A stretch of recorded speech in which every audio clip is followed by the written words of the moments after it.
Hello friends, हम class 11th की biology start करेंगे और एनसीईआरटी का फर्स्ट चैप्टर है diversity in the living world.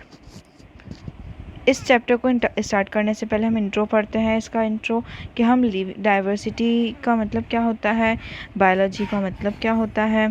तो diversity in the living world मतलब डिफरेंट जो स्पीशीज़ हैं, डिफरेंट एनिमल्स, प्लांट्स, जो जीनस हैं उनके डिफरेंट अलग अलग वेरिएशंस आ रहे हैं। किसमें? लिविंग वर्ल्ड में, यूनिवर्स में। आप देखते हैं कि बहुत ज़्यादा लो टेम्परेचर पे दूसरा एनिमल मिलेगा, बहुत ज़्यादा हाई टेम्परेचर पे भी बैक्टीरिया और बहुत सारे एनिमल सर्वाइव करते हैं। Biology is the science of life forms and living processes. Biology क्या है? साइंस ऑफ लाइफ फॉर्म्स है और लिविंग प्रोसेसेस मींस जो डिफरेंट लाइफ फॉर्म्स एग्जिस्ट कर रही है यूनिवर्स पे, अर्थ में जो डिफरेंट लाइफ फॉर्म्स एग्जिस्ट कर रही है, जैसे कि बैक्टीरिया, माइक्रो ऑर्गेनिज्म से लेके मैक्रो ऑर्गेनिजम्स तक जो ऑर्गेनिज्म सर्वाइव कर रहे हैं और उनके अंदर जो मेटाबॉलिक एक्टिविटीज़ चल रही है, उन्हीं के बारे में स्टडी करना बायोलॉजी कहते हैं। The living world comprises an amazing diversity of living organisms. Early man could easily perceive the difference between inanimate matter and living organisms. Early man defied some of the inanimate matter, wind, sea, fire, etc., and some among the animals and plants. A common feature of all such forms of inanimate and animate objects was a sense of wave or sense of awe or fear that they evoked. ये ऐसा बोलता है कि अपनी जो अर्थ पे इतना अच्छा वेजिटेशन है कि डिफरेंट फ्लोरा फोना एग्जिस्ट कर रहे हैं। तो जो पुराने बहुत ही पहले के जो लोग थे वो बहुत इजीली अंडरस्टैंड कर लेते थे कौन सी चीज़ लिविंग है और कौन सी नॉन लिविंग है, और वो डिफरेंस इजीली कर लेते थे। Inanimate means non living and living organisms. Inanimate के अंदर क्या क्या आएगा? विंड, सी, फायर, जो भी नॉन लिविंग थिंग्स है वो सब इसमें आ जाएगी। देन वो ऐसा बोलता है कि अ कॉमन फीचर जो है of all such forms of inanimate and animate objects was a sense of awe and fear that they evoked. The description of living organisms, including human beings, began much later in human history. कि human history के अंदर जो living organism का description था, वो तो living organism की discovery वो तो बहुत पहले हो गई थी, लेकिन ह्यूमन बीइंग्स की जो डिस्क्रिप्शन और ह्यूमन बीइंग्स का जो नॉलेज है वो बहुत बाद में आई। और जो सोसाइटीज़ पे बोलता है, societies which indulge in anthropocentric view of biology could register limited progress in biological knowledge. Systematic and monumental description of life forms brought in out of necessity, detailed system of identification, nomenclature and classification. फिर systematic description आने लगा different life forms के बारे में, उनको classify किया जाने लगा और पहले उनका आइडेंटिफिकेशन हुआ, फिर नेमिंग की गई। जब क्योंकि आप जानते हैं कि अपनी अर्थ पर इतनी डाइवर्सिटी है कि इतने सारे प्लांट्स और एनिमल्स, पॉपुलेशन इतनी ज़्यादा है उनकी, अप्रॉक्स 1 मिलियन समथिंग से ज़्यादा तो प्लांट्स ही हैं, प्लांट स्पीशीज़ हैं उसमें भी। तो आप देख सकते हैं कितनी ज़्यादा डाइवर्सिटी है। इसलिए जो साइंटिस्ट है उनको नॉमेनक्लेचर, क्लासीफायर, फिर उसके बाद आइडेंटिफिकेशन करने में बहुत टाइम लगता होगा। तो हमने तब से सिस्टमेटिक डिस्क्रिप्शन लिखना स्टार्ट किया डिफरेंट लाइफ फॉर्म्स का। पहले उनको आइडेंटिफाई किया और फिर आइडेंटिफाई करने के बाद अब उनको नेम भी तो देना पड़ेगा, तो नॉमेनक्लेचर किया और फिर कॉमन फीचर्स के अकॉर्डिंग हमने उनको क्लासीफाई करना स्टार्ट किया। The biggest spin of such studies was the recognition of the sharing of similarities among living organisms both horizontally and vertically. लेकिन साइंस स्टडी के अंदर, बायोलॉजिकल हिस्ट्री के अंदर सबसे biggest change, sudden spin off कब आया? जब हमने किसी लिविंग ऑर्गेनिजम्स की बोथ 360 डायरेक्शन से देख लो या फिर हॉरिजॉन्टली या फिर हॉरिजॉन्टली एंड वर्टिकली स्टडी करना स्टार्ट किया, मीन्स फिनोटिपिकली भी और जीनोटिपिकली भी। That all present day living organisms are related to each other and also to all organisms that ever lived on this earth. was a revelation which humbled man and led to cultural movements for conservation of biodiversity। अब आप सब जानते हैं जब लोगों को इसके बारे में लोग अवेयर होने लगे कि हम सब एक दूसरे से ही रिलेट कर रहे हैं, हम एक दूसरे से ही जुड़े हुए हैं, सारे लिविंग ऑर्गेनिजम्स एक दूसरे से रिलेटेड हैं, तो फिर वो उनको थोड़ा और ज़्यादा वो अवेयर होने लगे और कॉन्शियसनेस आई और फिर वो थोड़ा कंजर्वेशन पे ध्यान देने लगे। क्या? Conservation of biodiversity.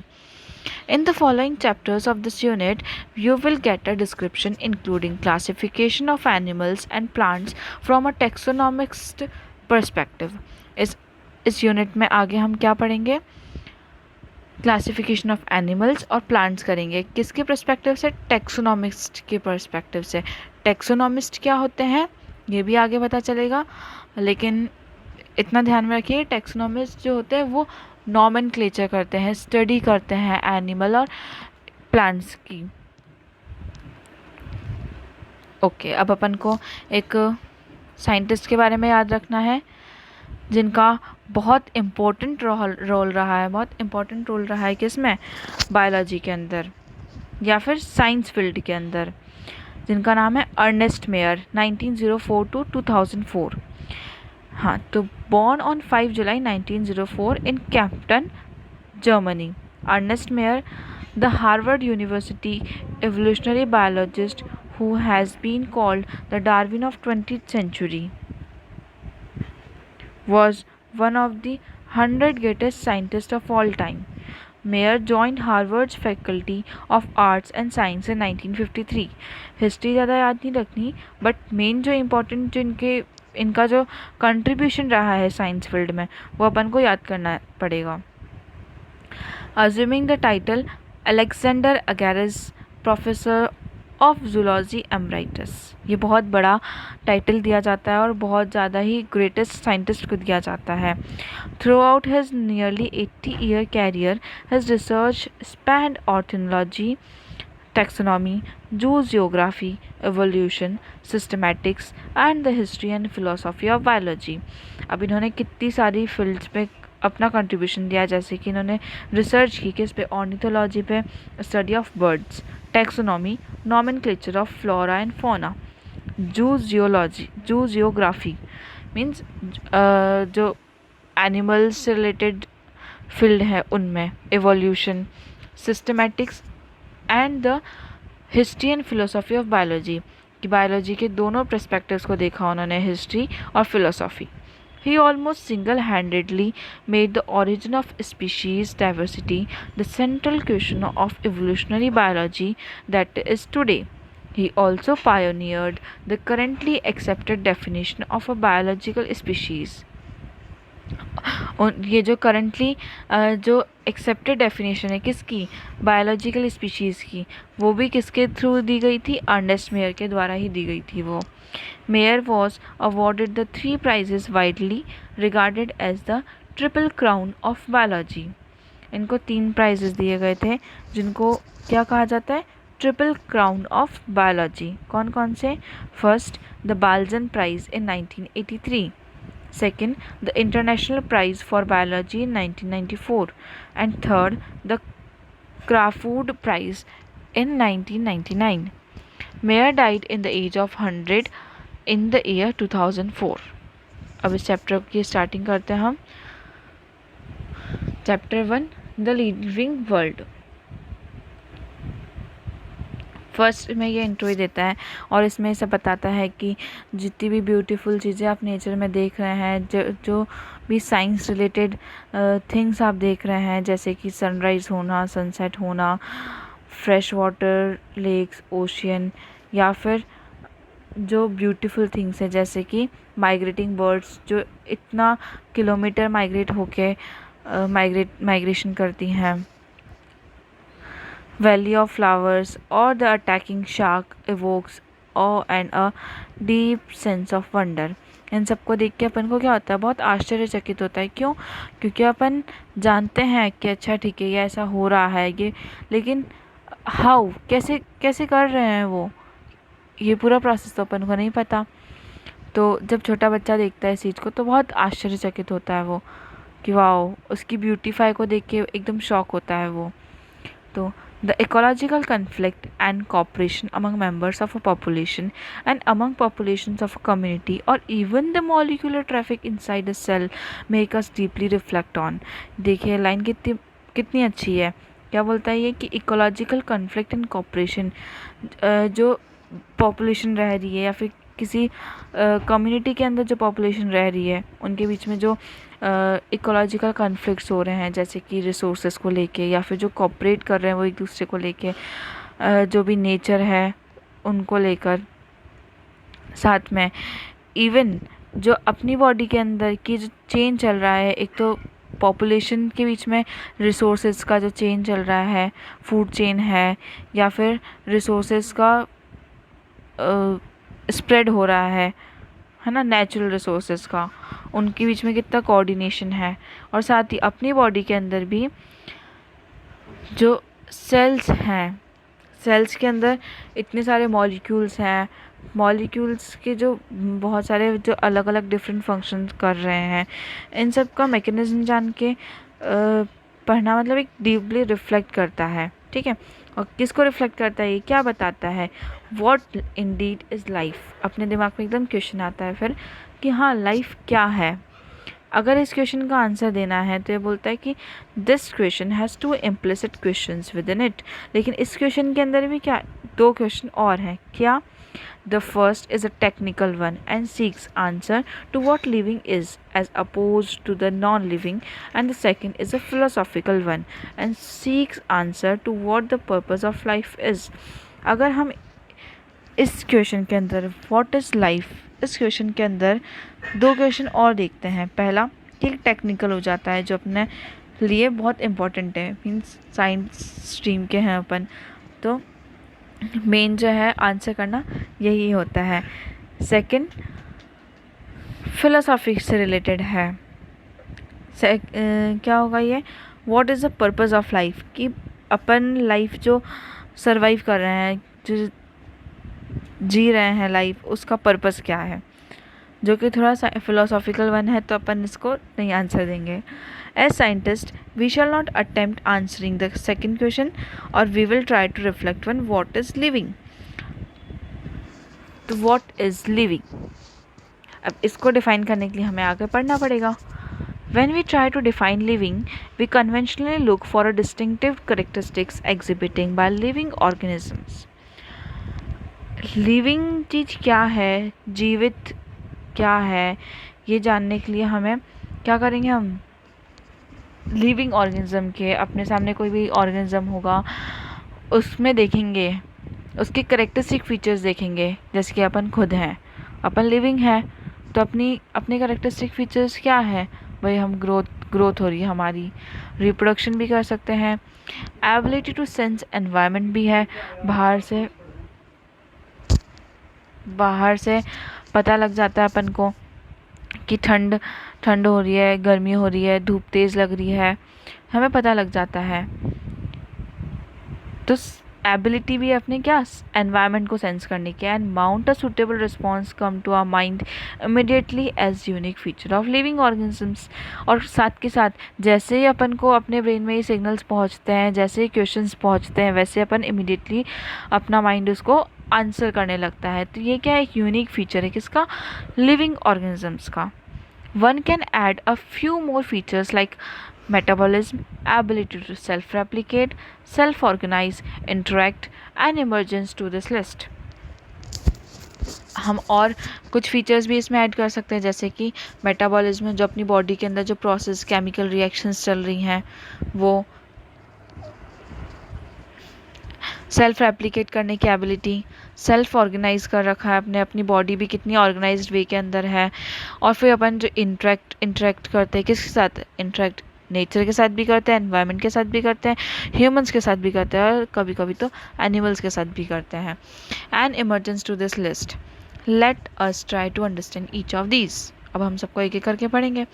All living organisms grow, highlight कर रखी है, तो मेन इस इतनी सी लाइन में बहुत बड़ा मतलब हुआ क्या, ऑल लिविंग ऑर्गेनिजम्स ग्रो, सारे लिविंग ऑर्गेनिजम्स की ग्रोथ होती है मतलब बढ़ते हैं वो। Increase in mass and increase in number of individuals are twin characteristics of growth. अब ग्रोथ के करेक्टरिस्टिक्स क्या हैं कि या तो उनका मास का बढ़ना, मीन्स उनके बॉडी का मास बढ़ना, या फिर जो अपन को बाहर से दिख जाता है कि छोटा बच्चा बड़ा होता है तो क्या हो रहा है, उसकी बॉडी का मास बढ़ रहा है, वेट बढ़ रहा है उसका। या फिर increase in number of individuals, या फिर किसी इंडिविजुअल, जैसे कि प्लांट पे क्या होता है, फ्रूट्स आते हैं। लेकिन अब उस प्लांट की ग्रोथ को अपन कैसे देखेंगे, कैसे ऑब्जर्व करेंगे? पहले एक फ्रूट आएगा, फिर दूसरा आएगा, फिर तीसरा आएगा, तो अपन देखते हैं कि हाँ प्लांट में ग्रोथ हो रही है। क्यों? नंबर ऑफ फ्रूट्स बढ़ते जा रहे हैं। तो ये दोनों फीचर्स क्या है, करेक्टरिस्टिक्स है किसके, ग्रोथ के। A multicellular organisms grows by cell division in plants। अब ऐसा बोल रहा है कि टू टाइप्स ऑफ सेल्स पढ़े हैं अपन ने, एक तो सेलुलर ऑर्गेनिजम्स पढ़े हैं अपन ने, एक तो होता है यूनिसेलुलर और एक होता है मल्टी सेलुलर। यूनिसेलुलर जिसमें एक ही सेल होता है, मल्टी सेलुलर जिसमें मोर देन वन सेल्स होते हैं। ये ऐसा बोल रहा है कि मल्टी सेलुलर ऑर्गेनिजम्स के अंदर ग्रोथ किससे होती है, सेल डिविजन्स किससे होती है। सेल आपको पता ही है बेसिक यूनिट ऑफ लाइफ है। In plants this growth by cell division occurs continuously throughout their life span. Plants के अंदर जो ग्रोथ होती है सेल डिवीजन के थ्रू, वो कंटिन्यूसली होती रहती है और पूरी लाइफ स्पैन तक होती रहती है। आप देखते हैं कि कोई प्लांट है, देखिए ऐसे,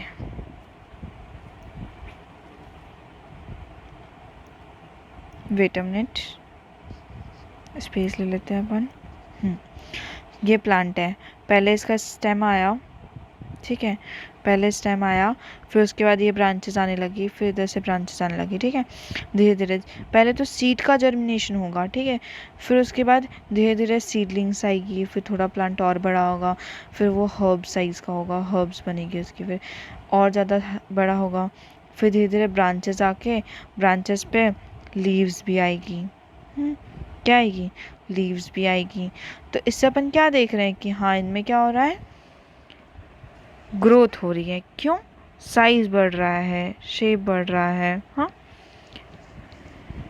और ये जो ग्रोथ है कि उनकी लाइफ पूरी लाइफ टाइम चलती रहती है। In animals this growth is seen only up to a certain age. However, cell division occurs in certain tissues to replace lost cells। लेकिन एनिमल्स के अंदर कैसा होता है कि एक लिमिटेड सर्टन एज तक ही ग्रोथ होती है, उसके बाद होती तो है पर अपन को दिखती नहीं है। क्यों? क्योंकि वो अपनी बॉडी के अंदर होती है। बॉडी के अंदर कैसे होगी कि जो सेल्स हैं, जो जिनकी लाइफ स्पेन कंप्लीट हो चुका है, वो क्या होते हैं, डेड हो जाते हैं, और फिर उनको रिप्लेस करने के लिए नए सेल्स भी तो बनेंगे।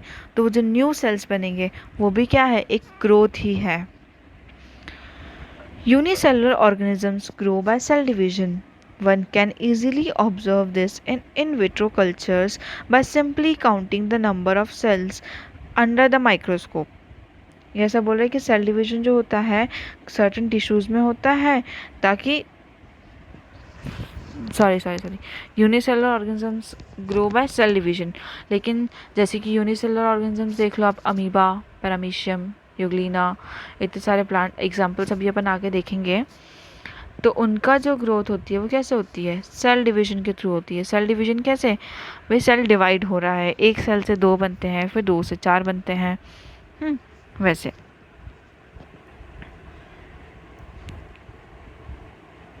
सेल डिवीजन कैसे होता है, पहले एक सेल बना, एक सेल से पहले दो बना, दो बन गया, अब इससे भी दो बनेंगे, इससे भी दो बनेंगे। हाँ, ये क्या हो रही है, सेल डिवाइड हो रही है। फिर इससे दो, फिर इससे दो बन जाएंगे, ऐसे। ये कहता है सेल डिवीजन।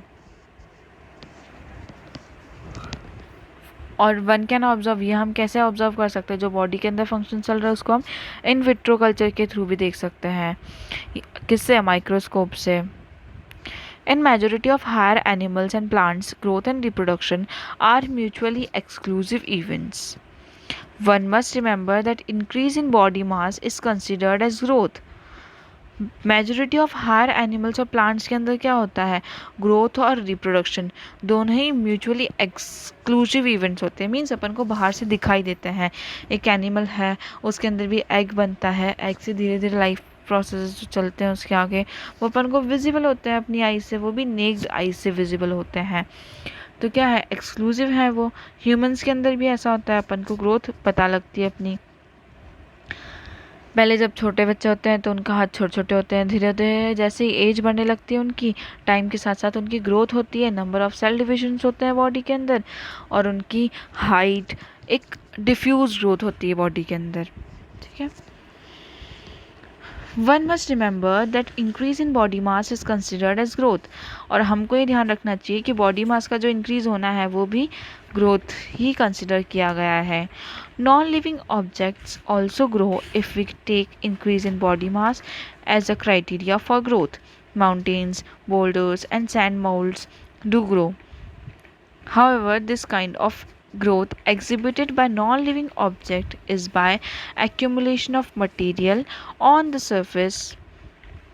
ये ऐसा बोल रहा है कि नॉन लिविंग ऑब्जेक्ट्स जो हैं उनकी भी ग्रोथ होती है। कैसे भाई, उनका बॉडी मास बढ़ रहा है। हाँ, ज़रूरी नहीं है कि अपन बॉडी मास, अगर अपन क्राइटेरिया लेते हैं बॉडी मास ही उनकी ग्रोथ का, तो कैसा होता है, इसकी माउंटेन्स हैं, बोल्डर्स हैं, या फिर सैंड माउंट्स। जब आप कभी रेगिस्तान वाले डेजर्ट एरियाज़ में गए होंगे तो वहाँ पर आपने देखा होगा कि सैंड्स के जो एक माउंट होता है वो दूसरी तरफ शिफ्ट हो जाता है। कैसे हो रहा है शिफ्ट, वो विंड्स के थ्रू शिफ्ट हो रहा है, तो वो भी एक तरीके से क्या है, ग्रोथ है। हाउएवर, लेकिन ये जो ग्रोथ एग्जिबिट कर रही है नॉन लिविंग ऑर्गेनिजम्स, ये कैसे हो रहा है, एक्यूमुलेशन ऑफ मटेरियल्स हो रहा है। कुछ न्यू सेल फॉर्म नहीं हो रहे और डिवाइड नहीं हो रहे, लेकिन ये क्या हो रहा है, एक्यूमुलेशन हो रहा है इनमें। किसका, सब्सटेंसेस का। In living organisms growth is from inside. लेकिन लिविंग ऑर्गेनिजम्स के अंदर क्या होता है, ग्रोथ इनसाइड होती है, बॉडी के अंदर ग्रोथ होती है। Growth therefore can not be taken as a defining property of living organisms. Conditions under which it can be observed in all living organisms have to be explained, and then we understand that it is a characteristics of living systems. A dead organism does not grow. यह सब अब क्या हमने जाना कि living organisms के क्या क्या फीचर्स होते हैं। तो ग्रोथ जो है सिर्फ लिविंग ऑर्गेनिजम्स की सिर्फ ग्रोथ ही, अगर एक फीचर को, एक करेक्टरिस्टिक एबिलिटी को लेते हैं अपन, तो वो एक सर्टेन क्राइटेरिया नहीं है कि हम उससे से कह दें कि हाँ इसकी ग्रोथ हो रही है तो हमने कह दिया कि हाँ ये क्या है, लिविंग है। क्यों, क्योंकि नॉन लिविंग की भी ग्रोथ हो रही है, लेकिन कैसे, एक्यूमुलेशन ऑफ एनिमल्स से, एक्यूमुलेशन ऑफ मटीरियल से। तो इसलिए लिविंग सिस्टम का एक डिफाइनिंग करेक्टर नहीं हो सकता क्या, ग्रोथ।